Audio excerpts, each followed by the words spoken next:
So good evening never ends in one day. We take only a pause, which keeps us waiting for the coming day. A very good afternoon to one and all. I, Ms. Harshna Richard, welcome you once again in final day of faculty development program. Assessment and evaluation of advanced technology in teaching. This is our final topic of this FDP. And yesterday we had session with Professor Anuj Deshpande on virtual and augmented reality teaching. Today again he will be taking one more session with us on assessment and evaluation of advanced technologies in teaching. Earlier this topic was lined up with Dr. D.G. Kulkarni sir, but he's not keeping well, so that he will be joining us in validity session. And as Professor Anuj Deshpande is also from the same department, so instead of Dr. D.G. Kulkarni, he will be talking on assessment evaluation of advanced technologies in teaching. And for that, I would like to invite Professor Anuj Deshpande to take this session. Please, sir. Thank you so much, Harshna ma'am. Hello, everyone. Very good afternoon and Jai Hind.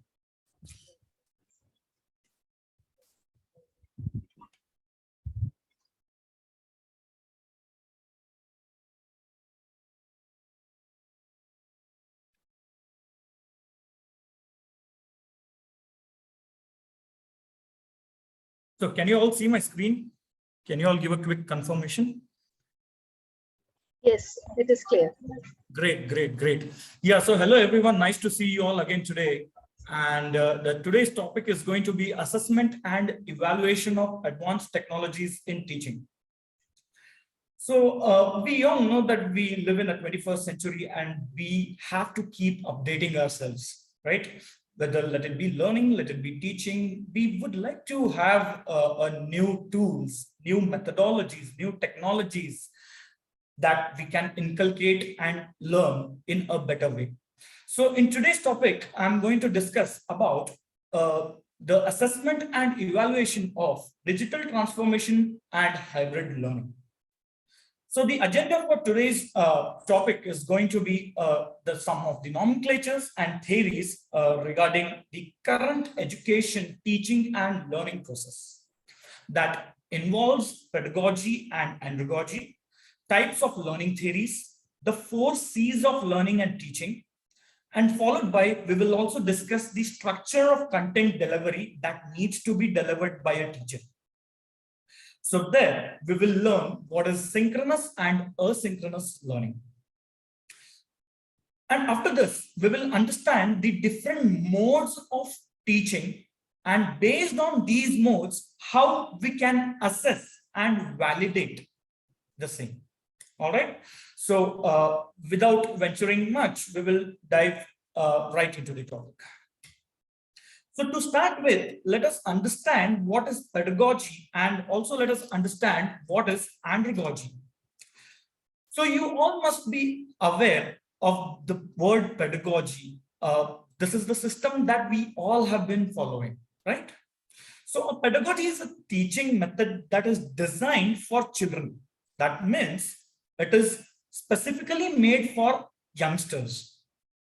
So it focuses on teacher as being the expert and the main source of knowledge, right? So pedagogy also involves specific learning objectives and teacher-led approach. So this is what pedagogy means. Whereas on the other hand, andragogy in this teaching involves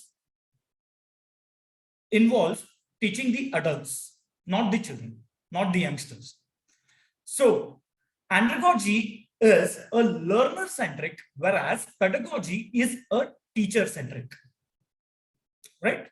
So in andragogy, it focuses on the idea of adult learner, which is self-directed or somebody who has a wealthy experience, right? So there is a huge difference between pedagogy and andragogy. So to summarize, the main difference between pedagogy and andragogy is pedagogy focuses on teaching children, whereas andragogy focuses on teaching adults. So let us see different types of learning. we will go through the fundamentals so that you all have a gist about the 21st century teaching methodologies. So for that, we need to understand the fundamentals of learning. So there are basically 5 types of learning. The first one is behaviorism, which involves the behavior of student and teacher. Okay, followed by cognitive learning theory. So this methodology involves cognitive skills, developing cognitive skills in students by giving cognitive assignments, giving cognitive practicals, giving cognitive tests. So this type of learning involves in development of cognitive skills. So the third one is constructivism. In constructivism, the students are brought together. So when students are brought together, there is a lot of exchange in ideas. So when ideas are exchanged, they come up with a new constructive idea as a consolidated one. So this type of learning involves a group of students or maybe a collaborative one. Fourth one is humanism, which involves humanity between the learner and teacher. Followed by the fifth one is connectivism, that is connecting the theory to practical examples so that students will be able to understand in a better way. Right? So now we are going to see the 4 C's that are very important in learning process. The 4 C's are creativity, critical thinking, collaboration, and communication. It is very important in today's 21st century to have all the 4 C's in the teaching learning process. Creativity is very important. It is very important for a teacher to give assignments that make students to think creative ideas, to generate ideas, right? Followed by the teacher should explain the concepts in such a way that the students develop cognitive skills or critical thinking. Collaboration, the teacher should promote collaborative activities such as interdepartment or intra-department. So in interdepartment, we find a lot of variety of information from various sources are exchanged. So that is why collaboration is very important. And the fourth one is communication. So without communication, all the 3 C's won't work. So having a proper communication with the team, with the mentor is very important in learning process. So these are the 4 C's to have, which should be inculcated in 21st century learning. So let's move on to differences between synchronous and asynchronous. So we all have been looking these days at synchronous learning and asynchronous learning in teaching learning methodologies or blended learning and hybrid learning. So which we will be discussing one by one in the further slides. So synchronous learning is a scenario where students can learn or should learn at the same time. The students should learn at the same time. That means the students can be inside the classroom or maybe attending online classes, right? So in synchronous learning, communication happens in real time because the instructor and the learner both are present in the real time, whether it is offline or online. So in either cases, the communication is going to happen in the real time, maybe in form of voice commands, maybe in form of physical interaction, or maybe in form of chats. Also, in synchronous learning, it allows for instant feedback and clarification. For example, I being a teacher and I would like to explain the concepts of digital transformation. And if there is any discrepancy or if there is any confusion, I will be able to stop there and I will be able to solve the doubts or maybe help the students. So this is what happens in synchronous learning, right? So whereas on the other side, asynchronous learning, students learn at different pace. We all believe the students have different learning pace. So in this scenario, asynchronous learning comes into picture. So asynchronous learning, communication is not live. For example, today's class video is posted on learning management system or simply an online platform. So the same video can be accessed by the student at his or her own convenience. But the same student will not be able to communicate with the instructor in live, right? The student may either have to drop a message, query, or provide a feedback. Also, asynchronous learning possibly it is believed to be more convenient and flexible. However, asynchronous learning nowadays, a lot of online institutions are adopting it. Also, asynchronous learning allows students to work at their own pace. So some of the examples for synchronous learning are video conferencing, live chat, live streamed videos, or the thing that we all are learning. So it is a synchronous event. Whereas on the other hand, asynchronous learning, the examples for it are email, screencasts, flip grids videos, blog posts, or comments. So these are the elements that are present online, and the lectures are either recorded or pre-recorded, and the same lectures are uploaded. So these lectures can be viewed at any point of time by the students at their own pace, in their own convenience, right? So now let us discuss different modes of learning process.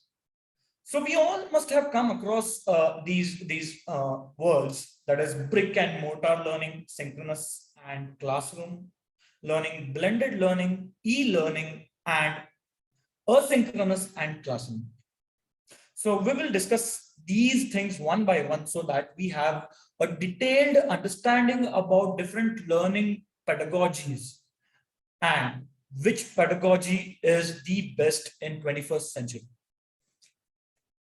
So the first one is brick and mortar learning, which is also called as F2F learning or face-to-face or classroom learning.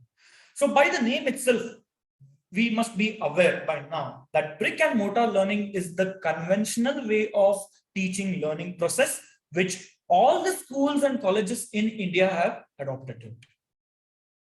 Right? So giving an example for this, a teacher is in the classroom in front of the students, and he will be teaching them how to prepare orange juice, right? So he will be teaching them how to prepare orange juice. So the same concept will be understood by the students. The same concept will be delivered by the students and will be assessed in the examinations. So this is called as brick and mortar learning. Whereas in e-learning,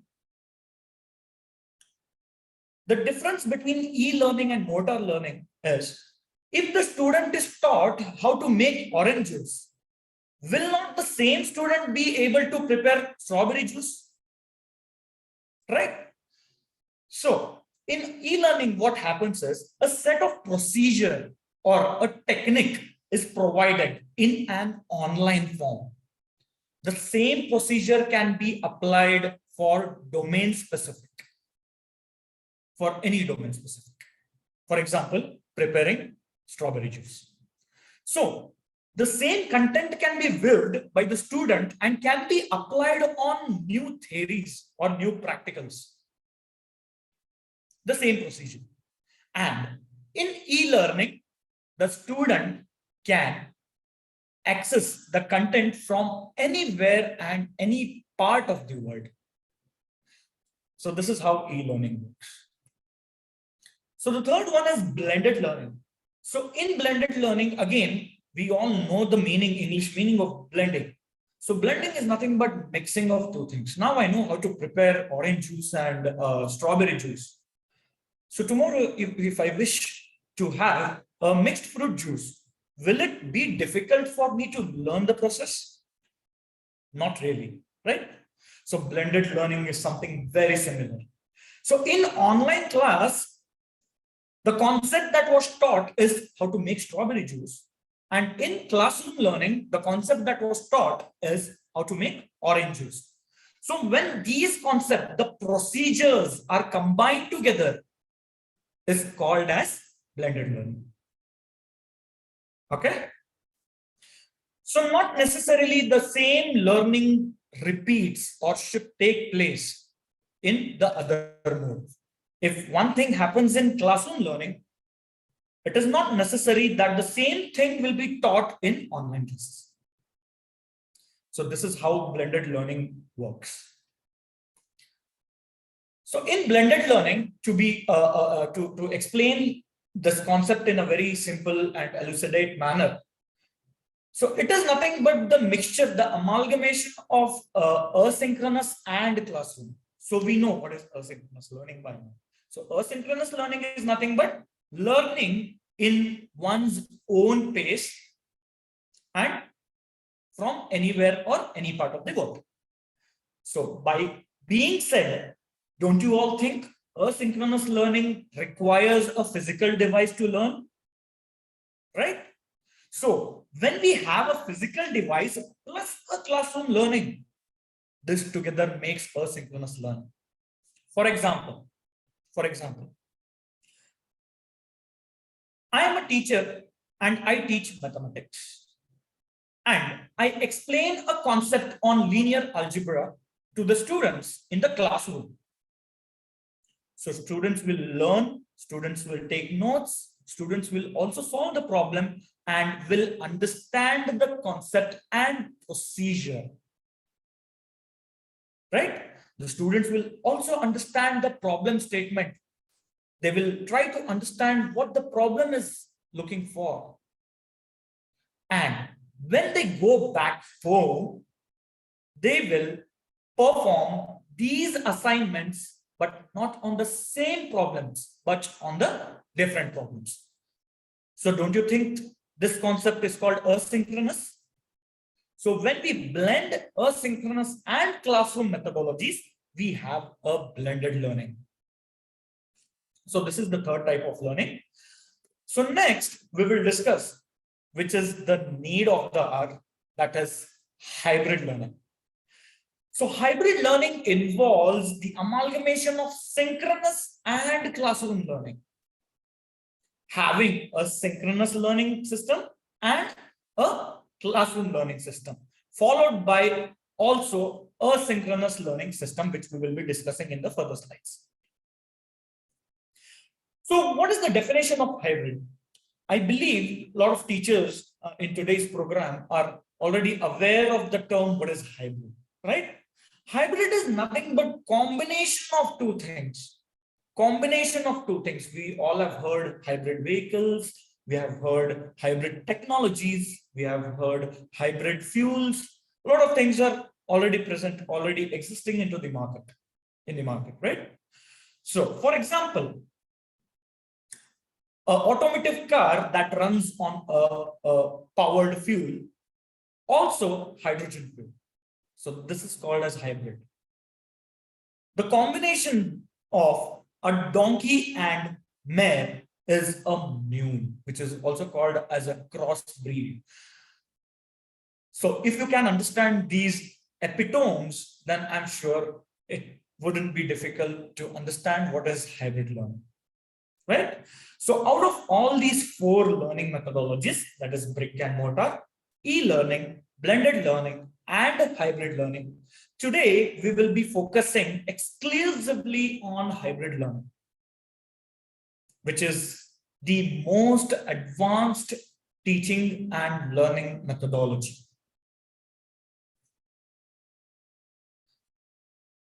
So now let us discuss some of the elements in hybrid learning. So let us try to understand these elements so that it is very easy. It will be very easy for us to understand what is hybrid learning as a whole.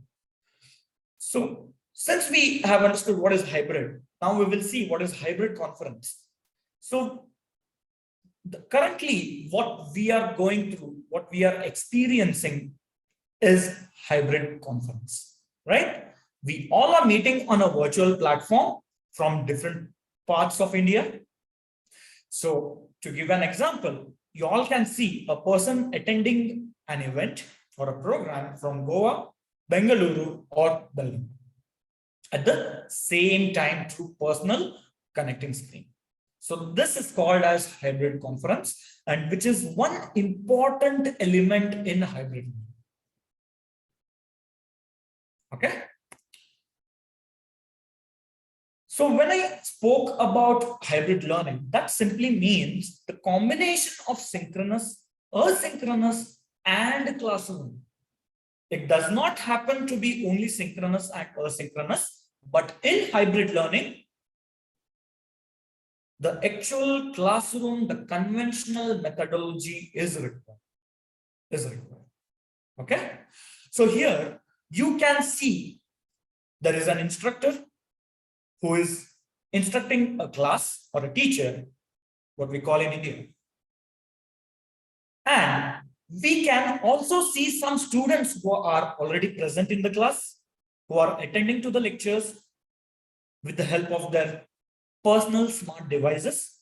And you all can also see the students attending the same class from different parts of the world.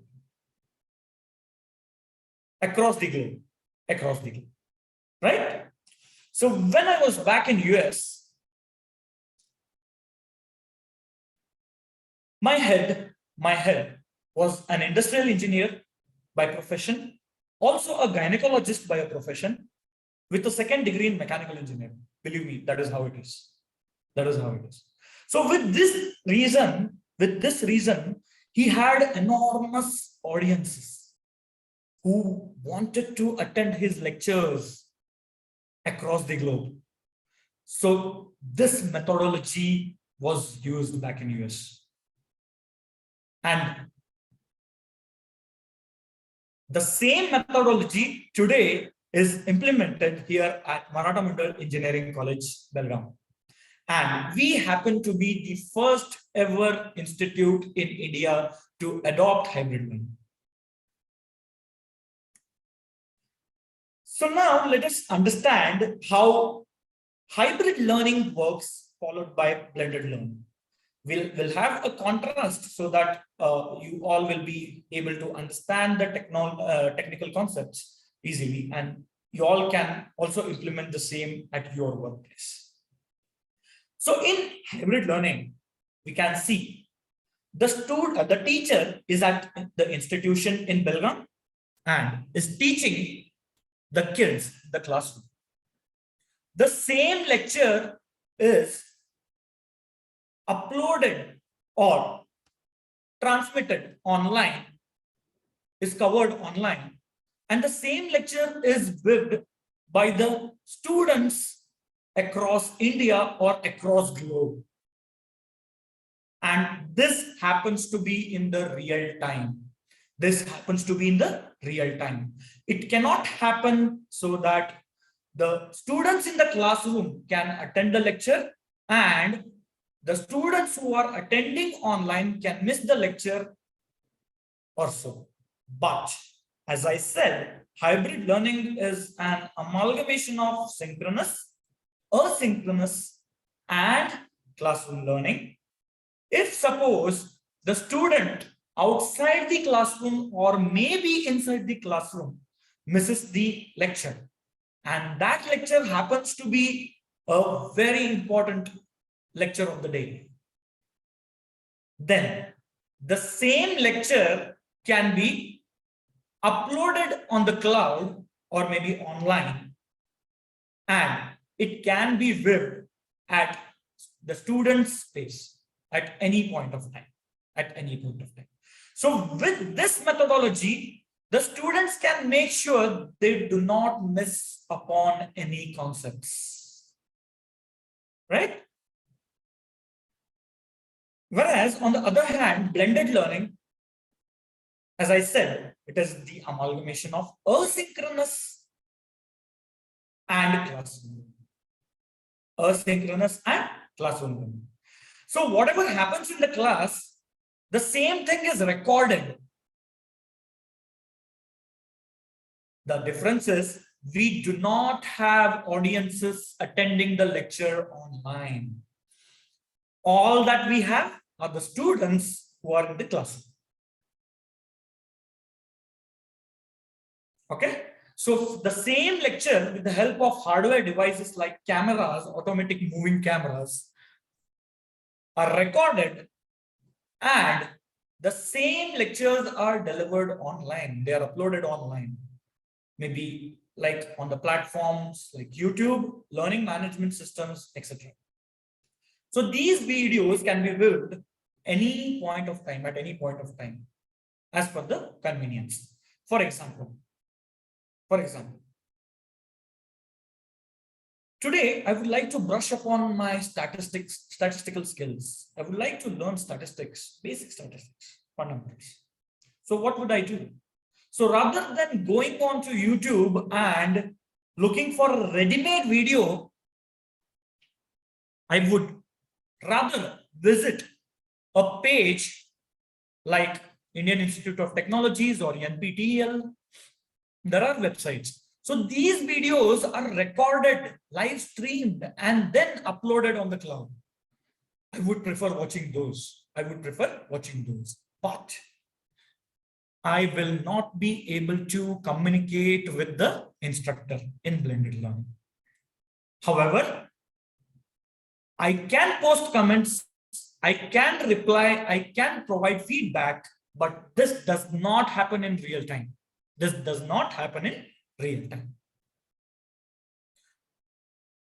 So these are the basic differences between hybrid learning and blended learning. So let's move ahead and understand how hybrid learning, so this is what we have already discussed. That is, hybrid learning is specific to synchronous learning and that are taught live and remotely at the same time.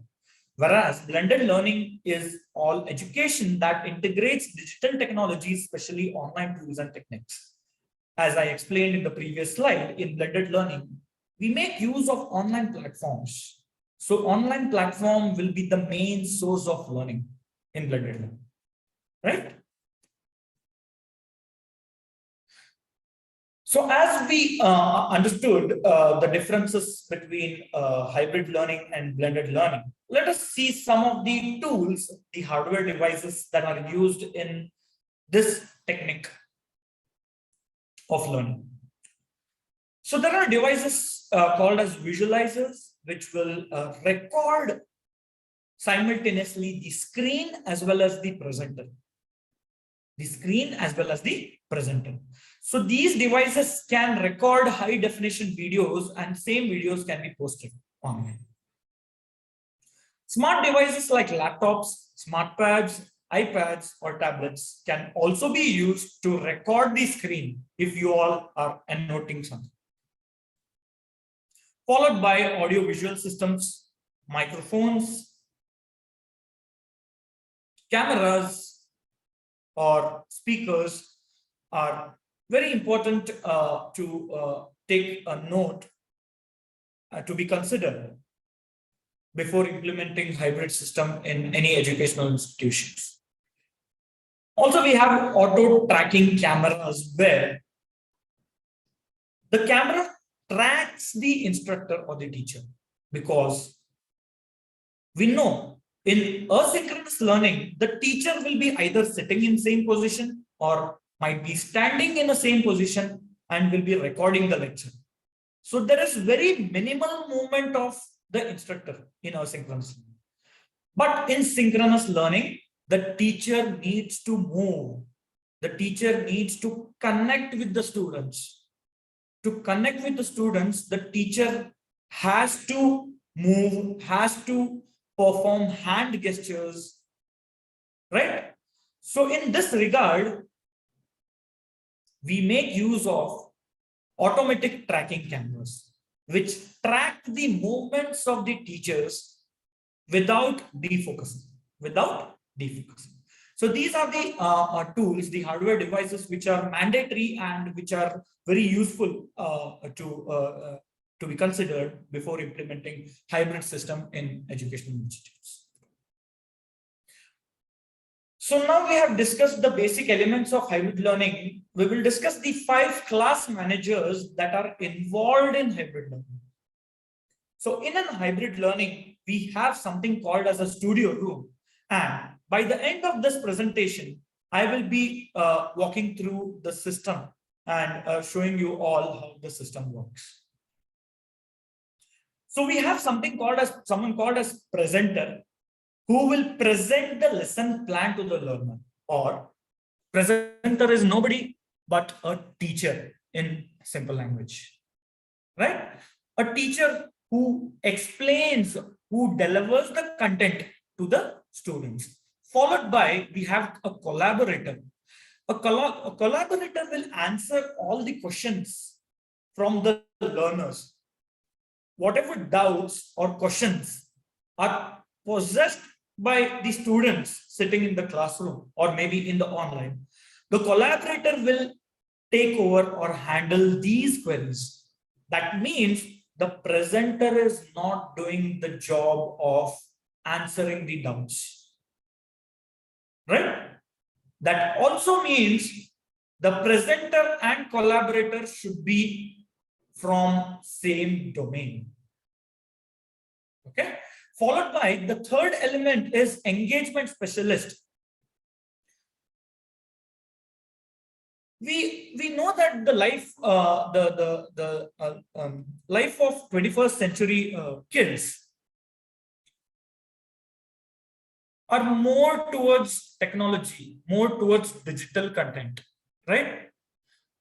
They easily tend to lose attention because they have a very small attention span. So in that case, how do I make sure, if I'm a presenter, if I'm a teacher, how do I make sure that the student in my class who are already in front of me and the students who are attending my lectures online are in the lecture, are with me? So this is the place where engagement specialist comes into picture. Again, engagement specialist will be shooting set of questions after each concept. After explaining each concept, the engagement specialist shoots questions to the students. As I said, in hybrid learning environment, it is mandatory for all the students to have a digital device, that is laptops. So these engagement specialists shoot questions to the students, and the answers given by the students will be assessed by the engagement specialist and collaborator. So if the answers given by the students are right, that means that the concepts were clearly understood by the students. If it happens to be that they give wrong answers, that means that a particular student has not understood the concept. So the next class manager is content manager, who will design the lesson for the learners. Necessary or not necessary? The content manager and presenter can be the same person or can be two different persons. Okay. Followed by the DTHL coordinator or the head of DTHL. DTHL is digital transformation and hybrid learning. So this person will take care of the core things like IT infrastructure, classrooms, the classrooms that are equipped with digital screens, cameras, automated cameras, speakers, acoustic rooms, etc. So these are the 5 class managers. And if the student fails to answer the question at that point of time, what we have done here is we have developed artificial intelligent bots, that is AI bots. So these AI bots assess the student's learning index, which is a numeric number out of 10 on the scale of 0 to 10. So these AI bots assess the students, and based on the students' assessment, the content is developed. That means not all the contents are same. For very simple example, the definition of hybrid learning, I could say it is the amalgamation of asynchronous, synchronous, and classroom. Or maybe I'll simply say it is a mixture of all these three. Or I can say it is the blending of synchronous, asynchronous, and classroom, right? So based on the knowledge level, based on the learning index, these AI bots will curate the content for the students, making the students to have clear understanding about the concept. Moving on to the next one, to have a successful implementation of hybrid system in any institutions. So there are 4 pillars that are to be considered. So the first one is a digital learning space. So before having a hybrid learning system, we should make sure that we have a digital learning space, which has a digital learning platform like studio room, digital classrooms like digital flat boards, flat panels, projectors, cameras, etc. Having the hardware is not sufficient, right? So there should also be clear understanding about the pedagogy, the methodology, the teaching technique that needs to be implemented. Just imagine having a hybrid system and following a conventional methodology. Trust me, that does not work. Right? So in hybrid learning, the methodology, the pedagogy that we are going to use is Gen Extramuros, which is also called as GEM pedagogy, which is the most advanced pedagogy today. Okay. So by deciding the pedagogy, we also have to train the human resources, right? We cannot enter a hybrid environment with a chalkboard or maybe a marker. So the third pillar is digital literacy. We should make sure that every faculty in the college, in the institution, undergoes digital training and are well equipped with digital knowledge. Some of the digital knowledges are using Microsoft Teams or understanding how to use Zoom meetings, how to use Cisco WebEx, what are the differences between these, how do emailing work, what are drives, what is cloud storage, what is Microsoft OneDrive, what is Microsoft OneNote.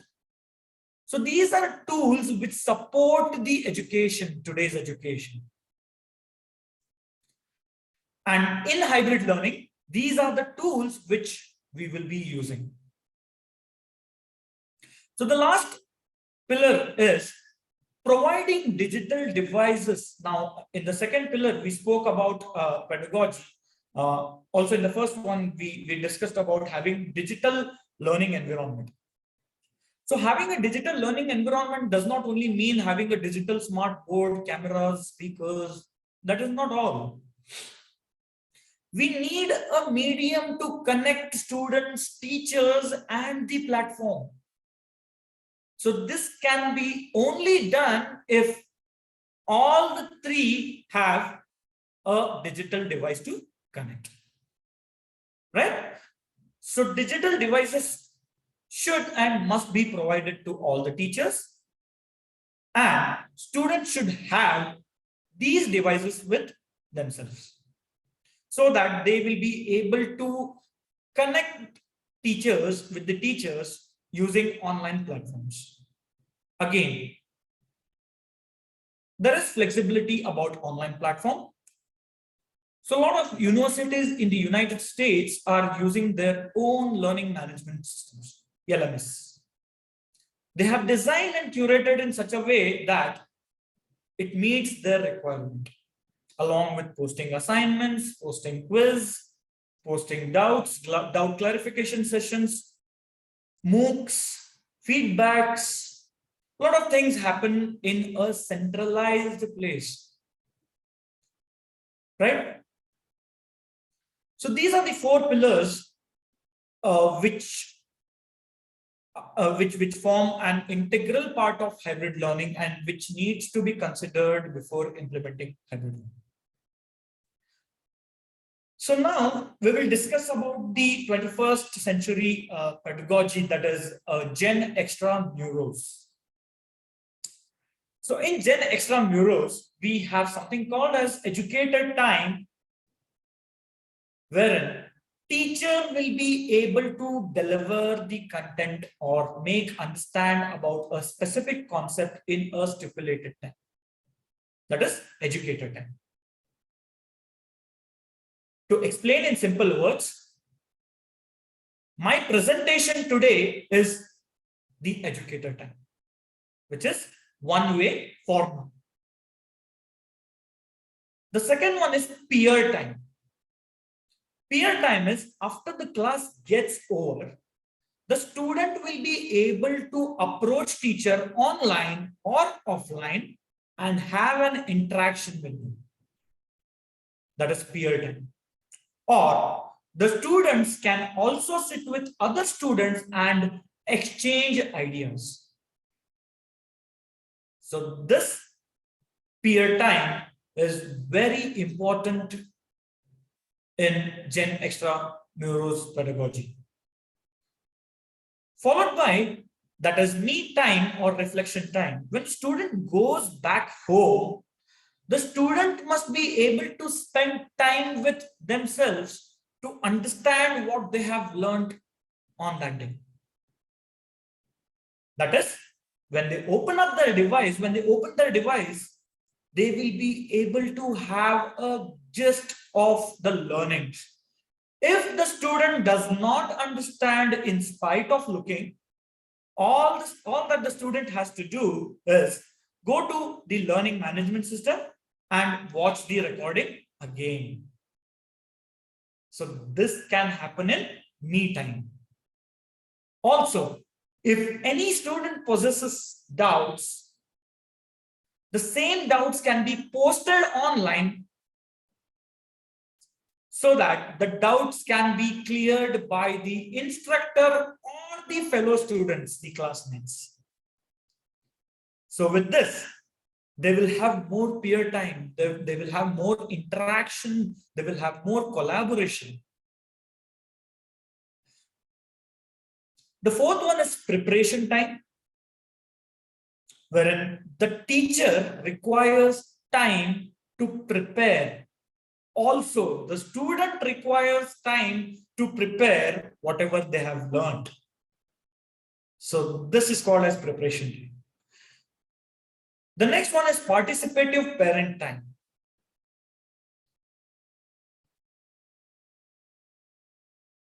Most of the parents are smarter than the students who are studying, although some of the parents are uneducated, but they have a smarter vision. They have a mission and vision. They have much better understanding than the students going to institutions. So in this pedagogy, in this GEM pedagogy, it is very important that the student spends time with parents to discuss about the ideas, the learnings, the exchanges that have happened between peers and instructors. Last but not the least is family time, because we all know every individual comes with an idea. Every individual adds value. As we all are learners, we tend to meet new people, we tend to learn things from them. So This is the intention behind including family time in Gen Extramuros pedagogy. So these are the important elements to have a successful pedagogy methodology. It is important to include all these 6 points. It is important to include all these 6. Then only one will be able to successfully implement hybrid learning system in the institution. So now I'll be walking you all through the digital transformation at Maratha Mandal Engineering College, Belagavi, Karnataka. That is the place where I work. So I'm currently heading this department, that is digital transformation and hybrid learning. Also, I'm an assistant professor in the Department of Robotics and Artificial Intelligence. So this is a short video wherein I want all of you to look at it.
Yeah, so that's all, and you all are open for the questions.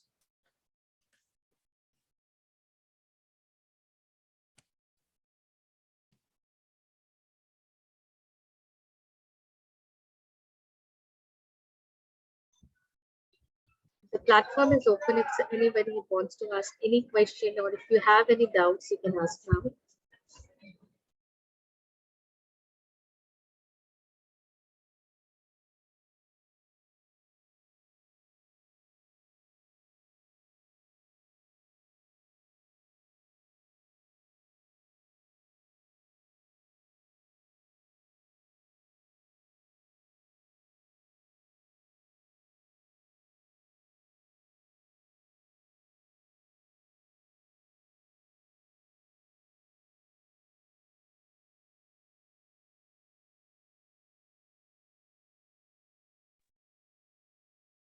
It was a very nice session, Dr. Anuj. And I would like to know what are the challenges which people face in a completely, hybrid center. You must be facing, there are all goods. I know the goods are very much evident, but what are the actual or the practical challenges which you people face? That's a very nice question, Dr. Sunita. Yes, of course. When I speak about a technology, it comes with merits and demerits, right? So most common, So before that, I would like to tell you, this is the 8th month of Maratha Mandal Engineering College of hybrid learning. So the challenges that we have encountered are some of the challenges are like internet connectivity. The system requires strong internet connectivity, like 50 Mbps plus speed for teachers and 50 Mbps plus speed for students. Together, it is 100 Mbps. So without internet, nothing can happen. Nothing can happen. So one thing is internet. Second thing is having good energy power backup systems. It cannot happen that there is a lecture going on and there is a power failure. Because in hybrid learning, there are students who attend lectures from the globe. There are students who are attending my lectures from South Africa. Some of the students are attending from countries like Africa. like Uganda, Namibia. So it is very important for us to deliver the lecture at the right time. It cannot happen, I can pause the lecture or disturb the lecture. So I think having a proper power backup and internet connectivity are the two challenges one can face in hybrid learning system. There's one more question we can see in the chat box. That's about what is the cost involved in this complete technology setup? Yes. So as I explained in yesterday's session, that implementation of AR and VR. So it's good if we start small. So starting small does not inculcate a high expenditure investment. So what we can do, what I can suggest you is having a hybrid learning environment only for one classroom. Just one classroom. So in Maratha Mandal, we have hybrid learning classrooms for all the classrooms. All the classrooms are digitally connected. So if you are able to develop a studio room, one studio room and one classroom, then that is sufficient. That is sufficient. So the cost incurred to establish a hybrid learning system would come somewhere around 4 to 5 lakhs for a room. That is around 2 lakhs for the studio and rest of the money for digital literacy, because implementing hybrid learning is not only about getting the hardwares. It is about training the faculties too. And this needs to be trained by professionals. So considering all these, somewhere around 4 to 5 lakhs is a good amount to have. And how could the evaluation system of this hybrid learning, because you said that you have students from all over the world also. So Right. there are different kinds of skills which we need to address for the students, like writing skills also. So how are you taking care of that in this technology-based education system? So the hybrid learning system, as I discussed the 4 pillars, somewhat it focuses more on student engagement. So in student engagement, the instructors, the teachers, we make sure that the concept is really understood by understanding the knowledge level index, the amount of time they take to answer the question, the assignments they write. So these assignments, what they write, maybe if it is handwritten, they will have to scan and post it on the learning management systems. So these assignments are assessed by the instructors, collaborators, or engagement specialists. And based on the assessment, a score is provided. And there are tools which we are already using with the help of AI bots, thanks to artificial intelligence, which is making the work easy. Like scanning the reports, scanning the answers, the content, the weight of the content, if it matches to the actual content. So these things are taken care by artificial intelligence, not the teachers. However, we can cross-validate as well. And how about your practical aspect, like engineering as such? If I say engineering itself is also a little practical kind of course. You're right. Sometimes we need to see. Then how do you cater for that? Absolutely, I agree. I totally agree. Me being a mechanical engineer, I strongly believe we have to be in the tool room to understand some concepts. It cannot happen me sitting in front of a system and trying to learn how the machine works, right? As I said earlier, hybrid learning is the amalgamation of asynchronous, synchronous, and classroom learning. So students who are outside, we make sure their course curriculum matches with the curriculum what we are teaching. For example, if I'm teaching a practical, we make sure they have a center, the learning center there. So the practical aspects can be performed there. But when you consider subjects like electronics, when you consider subjects like computer science, we have created a virtual environment wherein they will be able to perform these practicals virtually using augmented reality and virtual realities. The only thing is they cannot touch electricity, they cannot touch electrons, but they can exchange, they can try their own ways, they can go on trial and error. They can go on that, they can learn in virtual environment. However, practical aspects, there is a lot of development that needs to happen in practical. But having a center of excellence or having a learning excellence is very important in education system. So that is what I said in hybrid learning. When we have all these three things together, we have a successful hybrid learning system. It cannot happen that if we do not have a practical lab here, and we will not be able to implement hybrid learning system. Right. Thank you so much. And is there any trend change which we have noticed after your center has got, the first hybrid center? Yeah, Is so, there a number of the students which has raised, or how have you changed? Like how have you observed the trend in the number of admissions, Right. number of the people taking up the course and all that? Yeah, that's the validation aspect, right?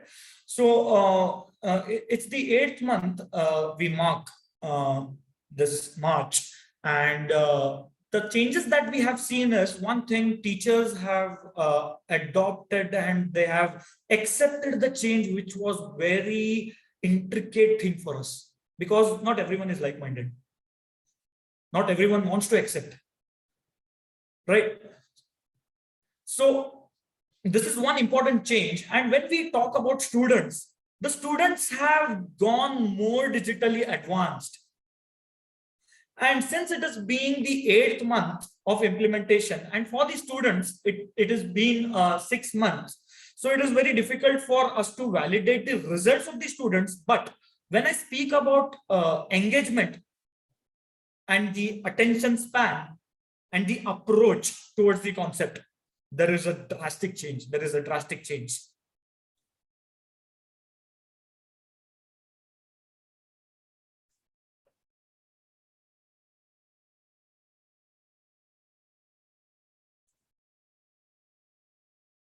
Thank you so much, Professor Anuj. It was really very. Yeah, and one more point. Yeah. Can I come in? Yes, please. Yeah, please. And hybrid system is not just about getting digitally advanced. We all know how devastating COVID-19 was, right? Now, today, proudly, we can say that we are the first lockdown-proof system. So, yes, we can work from anywhere, any part of the world. All that we need is a digital device. That's it.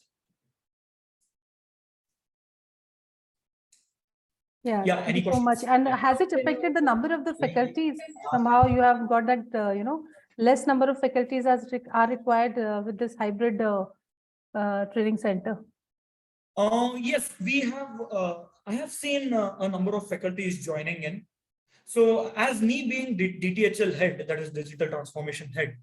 So one challenging task that I have experienced is training them from start. We'll have to train them.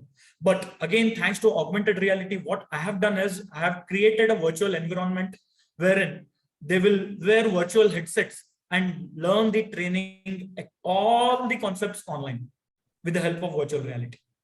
So my presence is not required there. Have you got all the content developed as per your requirement of hybrid learning? Yes. That is what I am very worried for, and I want to ask you: is it easy? Yes. No, Yes. I can get my center established as this center, but there will be a lot of time which will be involved and invested in terms of content getting transformed into, to match up with the pace of this hybrid learning, or match up with the exact requirements of this hybrid learning. You are right, ma'am. You are right. I get your point. So it took us 8 months to train faculties in and out thoroughly. Okay. And it's an ongoing process. It's an ongoing process. We have to, in the sense, I have to assess if they are doing it right, if they are learning it right. Okay. So as of now, about the content development, I can suggest you some tools wherein you will be able to develop content, online content for hybrid learning. So some of the tools are Microsoft OneNote. So Microsoft OneNote is a centralized place wherein you will be able to add all the content at one place. Maybe YouTube videos, links, blogs, research papers, a lot of things, You can write, you can scribble, you can annotate, everything can happen at one place. So the entire document can be shared. So if the instructor or the teacher has a ready-made, a created content with them, it wouldn't be a problem.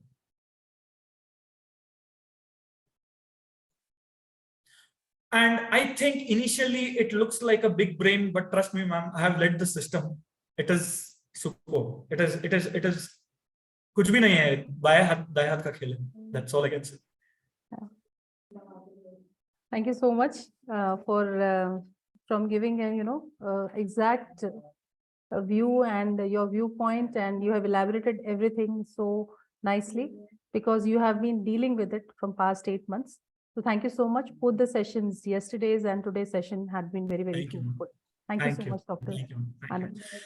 Ma'am, today I don't think Dr. DG Kulkarni will be joining for valedictory function. So I can come in. Yeah, please be there with us for the valedictory session. We have one more Dr. Uday Narayan with us who will be joining shortly with us. So we'll continue with that. All right. Yeah, see you all there. Thank you so much. Thank you. Harshna ji, we can start off with the valedictory session. Harshna ji, you are muted. Sorry. Thank you, Professor Anuj, for such an informative and elaborate session. Very nicely. Thank you. Has understood the things. Thank you so much.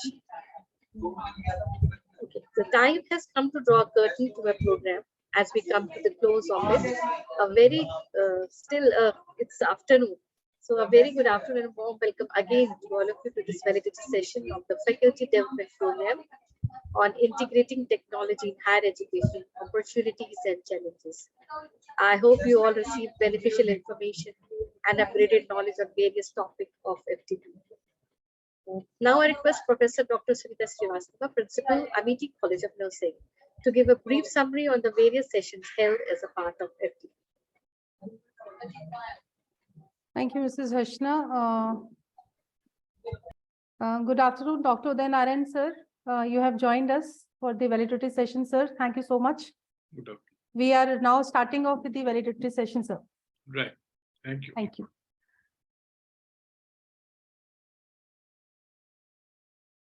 A very warm good afternoon to all of you.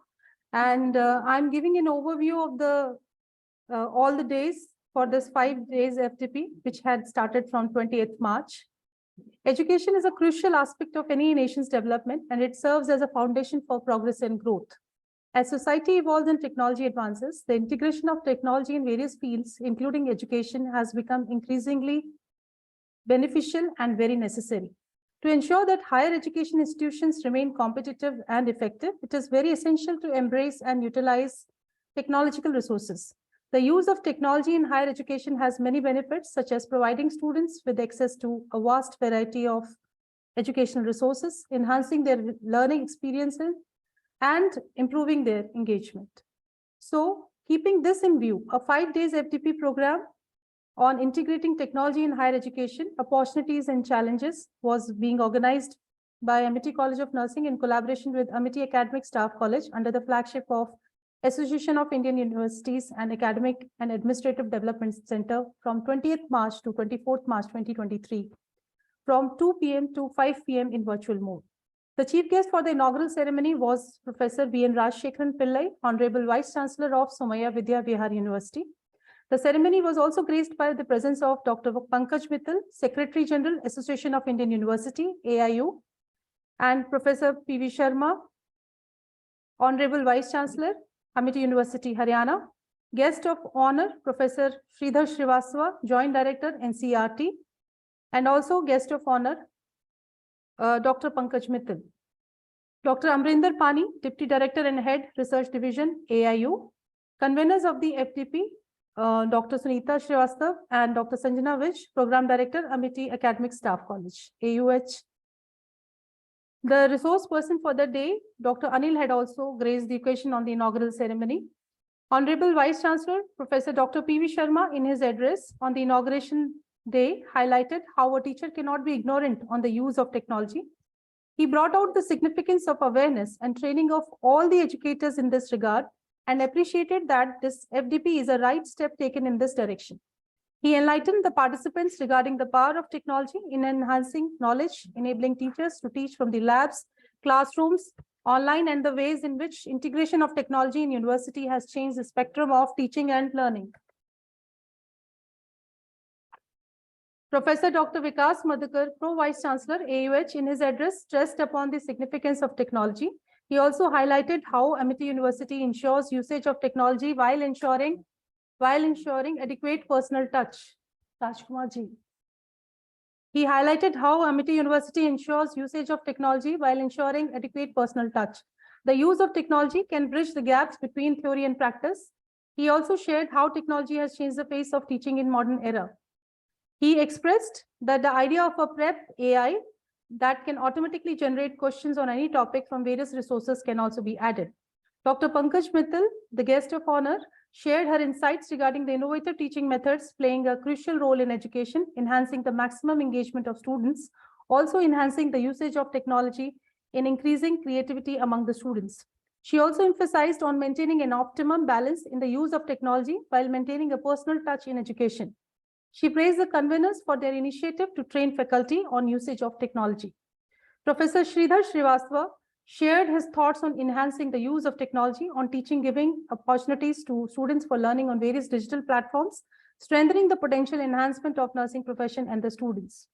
The chief guest, Professor V.N. Rajshekharan Pillai, Vice Chancellor of Somya Vidya Vihar University, expressed that technology will be an asset, but it is not the technology, but a teacher who teaches.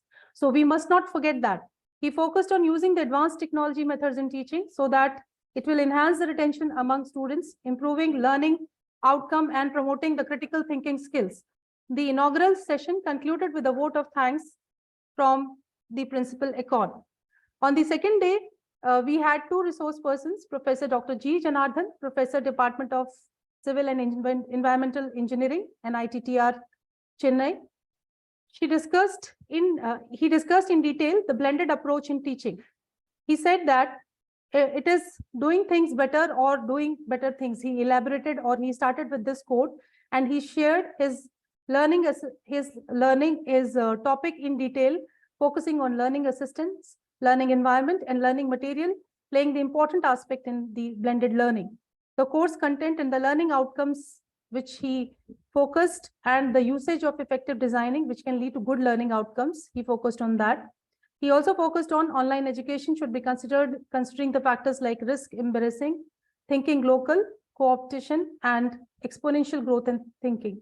He shared that teaching in 21st new century needs a flipped model kind of teaching where teacher can introduce new material even outside the classroom. He also enlightened the participants by the actual meaning of the classroom, and the actual meaning of blending learning. Learning is not only, it is actually the thoughtful fusion of face-to-face and online working experience. Afterwards, Dr. Hari Prasad Pandurang had taken another session on simulation and teaching. He introduced the topic by sharing his thoughts on what simulation is and how it is a specially designed animated model which can look like a live environment in which learner can experience different real-life situations. He also shared about the various methods to implement simulation in higher education to make the teaching and learning more effective and increase the retention time of learning. On the third day, we had two resource persons, Ms. Asta Dhingra from Department of Psychology, SGT University, and Ms. Deepthi Sharma, Clinical Project Manager at Cancer Trials, Royal College of Surgeons, Ireland. Ms. Asta Dhingra, Department of Psychology, she shared her thoughts on the topic gamification and teaching. She shared that in gamification, there is high use of game mechanics. Game mechanics are the rules and processes which govern a game, and how to use these as the points, levels, rewards, and leaderboards in education. She focused on the aspects that each teacher can use gamification in teaching methods to enhance the retention of the students and make learning more effective and entertaining. The session was very, very interactive, and every participant had enjoyed the session. Ms. Deepthi Sharma, Clinical Project Manager at Cancer Trials, Royal College of Surgeons, Ireland, shared her insights on trends in using the technology in teaching. She shared her thoughts on including the modern concept and trends of technology in teaching. She also focused on promoting the self-study concepts for students and learning environment in a blended way. She enlightened the participants to follow the current trends in the teaching and also shared her thoughts on selective teaching implementation by the teachers.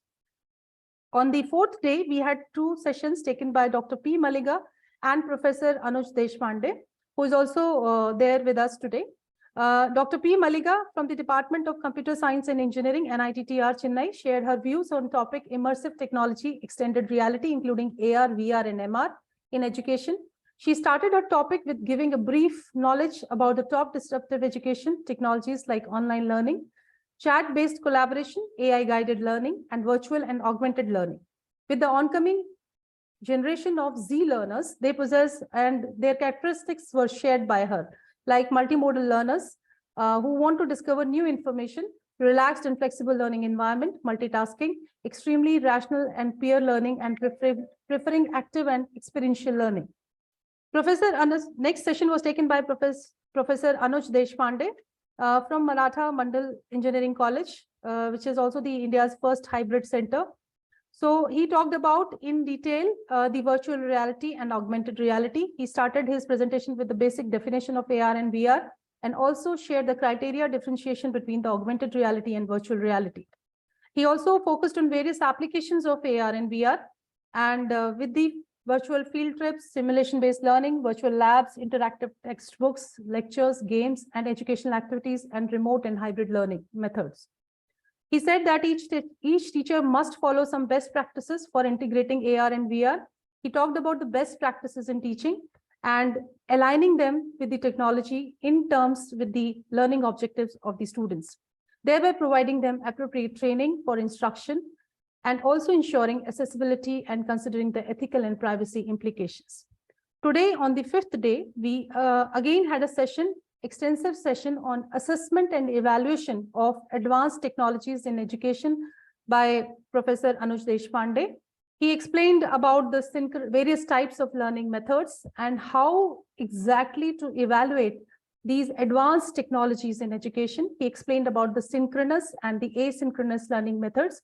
He also explained how different learners have got different learning needs, and even with the hybrid model of learning, how we can bring this gap in the different pedagogies and how this gap can be narrowed, where we are trying to create a content in specific need for the learner, keeping in mind the cognitive, psychomotor, and the other aspects, learning aspects in consideration. So he had taken today a great detail of it. So this was the summary of all the sessions which were taken till today. Thank you so much. Over to you, Dr. Harshna. Thank you, ma'am. Thank you so much. Kind words are short and easy to speak, but their ego are truly endless. I acknowledge the reverential presence of Dr. Udaya Narayana, Dean, Faculty of Arts and Humanities, MIT University, Haryana, in our midst. Dr. Uday Narayana Singh, an expert in linguistics and cultures. Singh is a chairperson at MIT University, Haryana, formerly director of CIL, Mysore, and pro-vice chancellor of Visva Bharati's Shanti Niketan. He taught at the universities of Hyderabad, Delhi, South Gujarat, and MSU Baroda. With 7 collections of poems, 6 books of essays, and 12 plays, he published 250 research papers and created 545 documentary films. A poet invitee at the Frankfurt Book Fair 2006, and leader of cultural delegations of writers to China in 2007. Singh visited and lectured in numerous countries. His latest book is The Other India View from Below, 2022, Sahitya Ketni. I request Dr. Uday Narayana to give word of influence and values. Well, thank you very much for giving me the opportunity to listening to what wonderful things have happened during this workshop. And I wish I was present during the time when Anuji was making those perhaps very useful commentaries on the AR and VR. We all know that at this point of time, the global spending on digital transformation has been phenomenal. It is 53% of the ICT budget of USA, which is 2.3 million through $3 trillion. I'm sure in India also a lot of changes have been happening. And this morning I had a long session with the Ministry of IT, the new idea of Honorable Prime Minister on a project called the Bhashini, in which almost everyone, because we had very shortly, we had people from Google, Microsoft, everyone, but mostly from the IITs and the program writers talking about using all the 22 languages of India, including the dialects, the 49 dialects of Hindi, bringing all of them together in giving the kind of, creating the kind of technology environment where telemedicine to everything becomes much easier. Because people don't speak in the standard All India Radio Hindi. They speak in the kind of Hindi which is available in their region. And anybody is in pain, anybody is in need for care, what comes out is only the mother tongue, the mother dialect. So therefore, there has to be a robust technology which will take this to a doctor who is sitting in Vellore, and speech-to-speech translation, text-to-speech translation, speech-to-text translation, and text-to-text translation. All the four. I just noticed that when we started working on some of these ideas, because I was working in the University of Hyderabad with IIT Kanpur, we developed the first machine-aided translation system, for which now there are 100 versions. So that was called Anusaraka at that time, Anusaraka machine translation version. So, but at this point of time, what has happened is nobody teaching a particular subject can say that I'm very innocent. I don't know much about technology. I don't know about these different realities. I think today the time has come when everybody, no matter what your age is, will have to be accustomed to using many of these new generation technologies. Because the Internet of Things, which has come to stay, IoT, it has connected devices worldwide. And by 2025, the projection is 30.9 billion entities will be connected, which means that you are one moment in the classroom, the other moment you are on the mobile, the third moment you are on a tab, and your laptop, you're carrying your laptop. So everything is much and also with the 5G introduction in India, which is at a very early stage, things are going to change in a tremendous manner. And this surge in growth has to affect everybody. The most of it will affect the business houses. There was a point of time when everybody was selling, and they were thinking that they can easily sell B2B. Now, B2B sell has become backdated because they have not gone to B2B, from there to B2C and B2B2C. So many different models have come up, even in business management, if you just look at it. I'm not a business management person. I'm purely a poet and a playwright, but I can still say that even in my generation and my kind of profession, it's impossible not to take note of these technologies. I was looking at the beautiful poems written by many of the very promising poets on Instagram. And as you know, they're called Insta poetry. And if you just look at today, read Rupi Kaur or so many other people, there are about 8 or 9, out of them 2 or 3 are from India. They have about 6 to 10 million followers daily. So daily think what they're writing on Instagram is being followed by 6 to 10 million readers. You can imagine the impact that is happening there.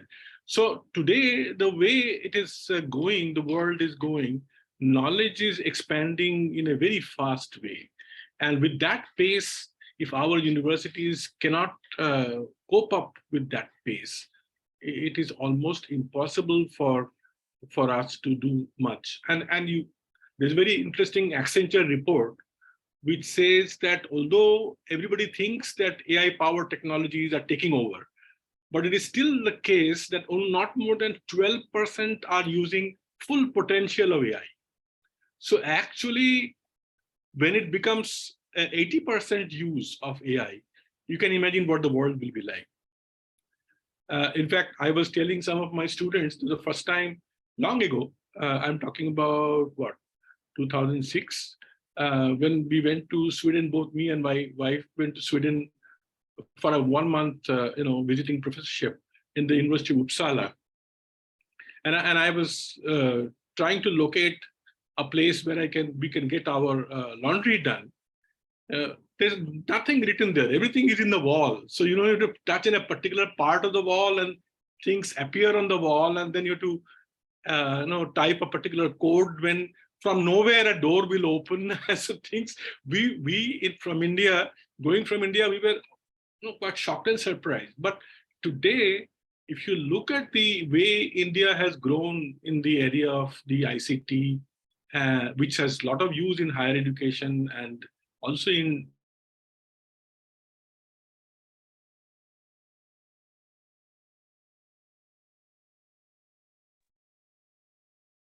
Sir, we are not able to hear you.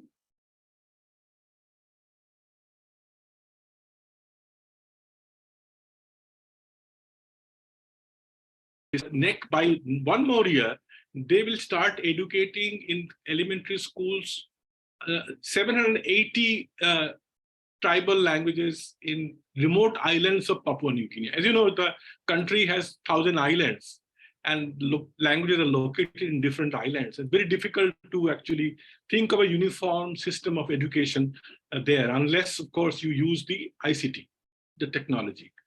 And then they fell on they had to have some technology solutions. So the Australians, technologies, AI guys, they came in for their help. They created this technology called the Shellbook technology. And by using that technology overnight, they could produce textbooks, graded textbooks in 780 languages.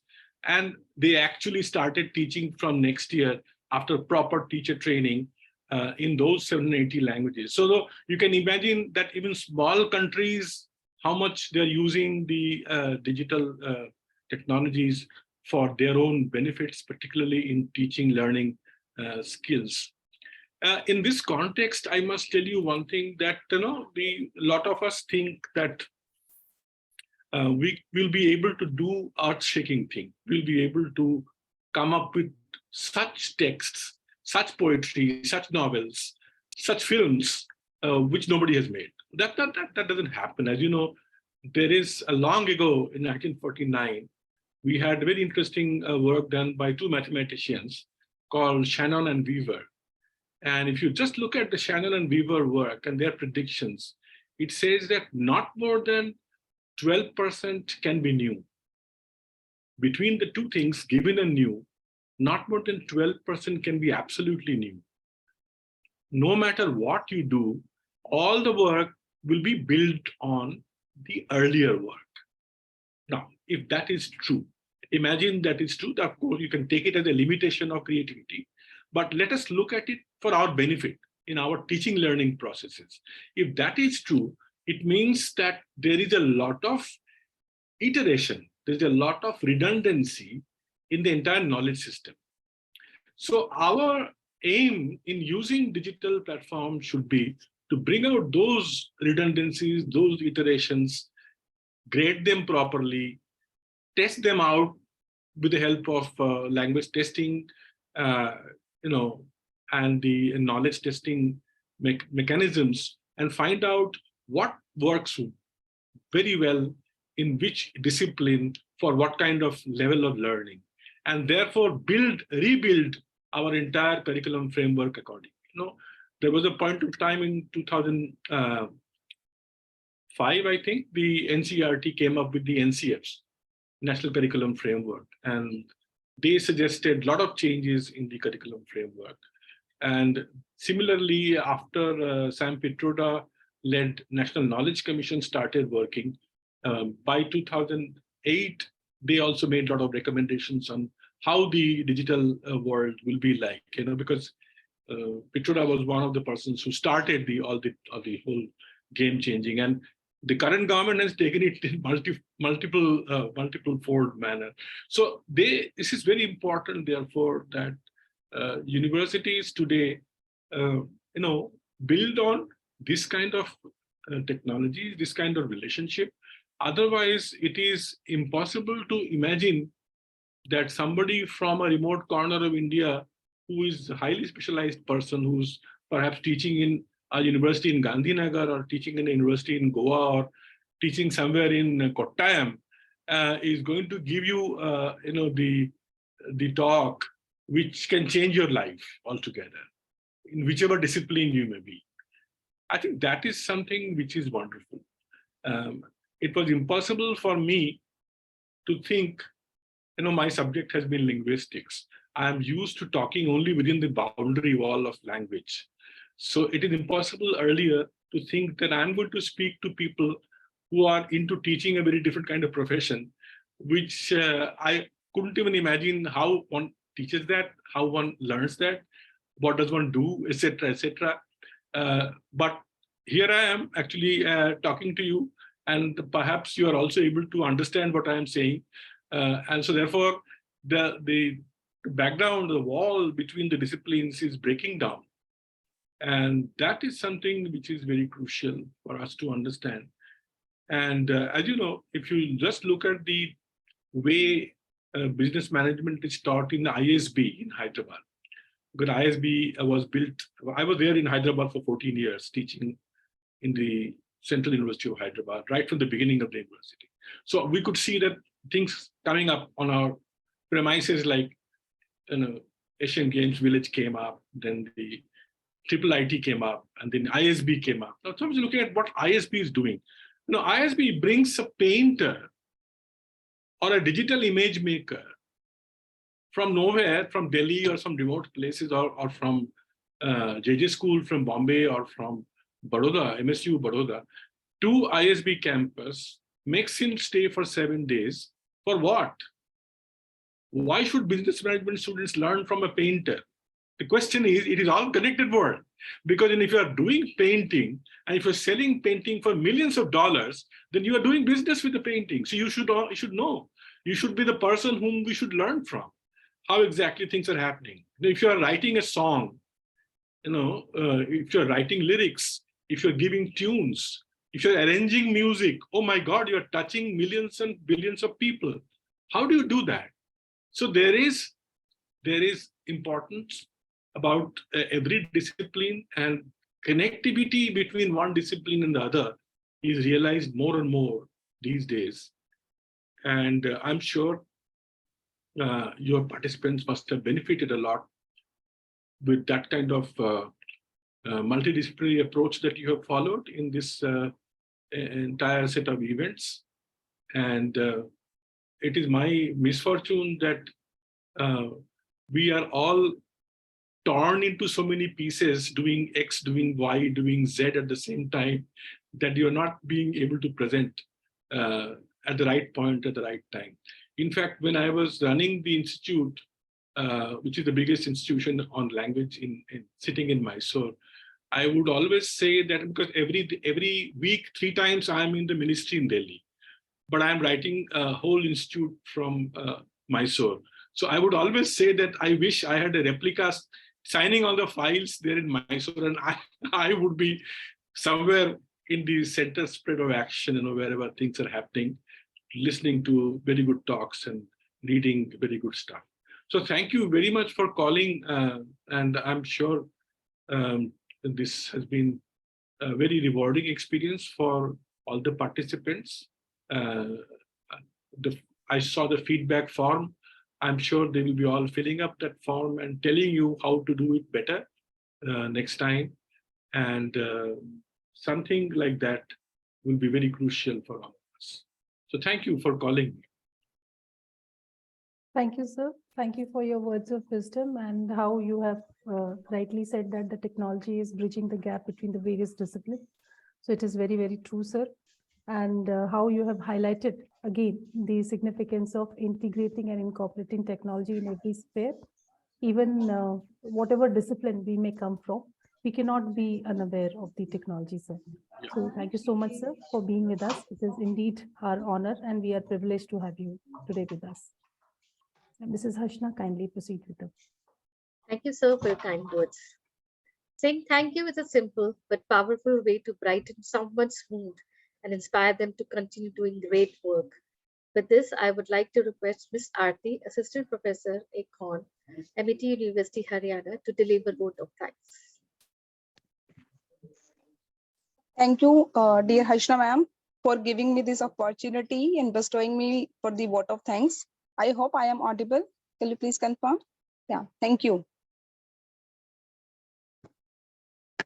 Gratitude is not only the greatest of virtues, but the parent of all the others.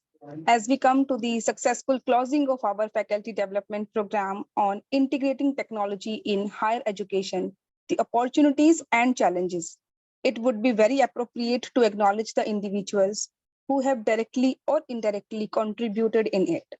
A very good afternoon to all.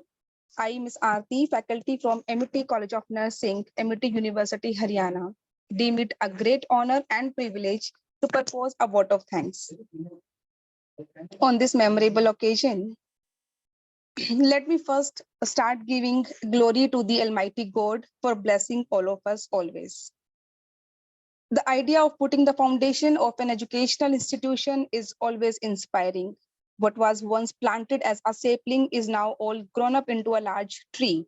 First and foremost, on behalf of whole fraternity of MIT University, Haryana, I would like to acknowledge my deep thanks to our Honorable Dr. Ashok Kumar Chauhan, sir, founder president of MIT Educational Group, who always provide us such a big platform on which we can join together and conduct such beneficial and educational programs.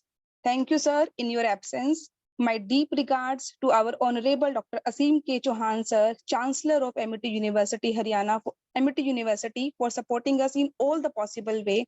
I am deeply thankful to you, sir, in your absence. I would also like to extend my sincere thanks to our Honorable Vice Chancellor, Professor Dr. P.B. Sharma, sir, and Pro Vice Chancellor, Professor Dr. Vikas Madhurkar, sir, who is a continuous source of motivation and inspiration for all of us. Thank you, sir. I am extremely overwhelmed to get this opportunity to thank our Honorable Chief Guest of the program, Professor V.N. Rajashekharan Pillai, sir, Vice Chancellor, Somya Vidya Vihar University. With all due respect, I would like to thank you for your presence virtually, sir, for delivering such an inspiring speech and for giving motivation to our audience. Thank you so much, sir. I would also like to express my gratitude to the conveners of the program, Dr. Sanjana Vij, Program Director, Academic Staff College, MIT University, Haryana, Professor Dr. Sunita Srivastava, Principal, Econ, AUH, and Dr. Amirendra Pani, sir, Joint Director and Head, Research Division, AIU, for their enormous support, valuable contribution, guidance, and encouragement in all the efforts. Thank you all the conveners. My heartfelt thanks for the distinguished dignitaries of the Faculty Development Program, Mrs. Pankaj Mittal, Secretary General Association of Indian Universities, AIU, and Professor Sridhar Srivastava, Joint Director, National Council of Education and Research and Training, NCERT, Dr. Uday Narayana, sir, Dean Faculty of Arts and Humanities, MIT University, Haryana, Dr. Anil Kumar, sir, Assistant Professor of Sociology, School of Legal Studies, Central University of Kashmir, Dr. G. Janardhanan, sir, Professor, Department of Civil and Environmental Engineering, NITTR, Chennai, Dr. Hari Prasad Pandurangan, sir, Assistant Professor, MIT College of Nursing, AUH, Ms. Asta Dhingra, Assistant Professor, SGT University, Gurugram, Ms. Dipti Sharma, Clinical Project Manager at Cancer Trials, Royal College of Surgeons, Ireland, Dr. P. Malinga, Professor, Department of Computer Sciences and Engineering, National Institute of Technology, Training and Research, and Professor Anuj Deshpande, sir, Maratha Mandal Engineering College, Karnataka, for being the very strongest pillar of this FDP, who all have given very enriching sessions into this 5 days program. Thank you all to the respected dignitaries and our eminent speakers. My sincere thanks to Dr. Hari Prasad and Mrs. MP Raheja, faculty from the MIT College of Nursing, for overall coordinating the program. Grateful to all the faculty members for their hard work in organizing this FDP. My heartfelt thanks to all the lovely audience for paying attention and enthusiasm in all the sessions and making this faculty development program a memorable success. I also wish to thank the members of media and IT department team for covering the event and live streaming it onto the YouTube, and all the good hearts who worked behind the screen. I cannot thank everyone enough for their motivational and involvement and their willingness to take on the completion of tasks beyond their comfort zone. But still, I want to leave you with the inspiring quote by George Course. Technology will never replace the great teachers, but in the hand of teachers, it is surely transformational. Once again, I thank you all for being the part of this program. Thanks to all. Have a happy evening.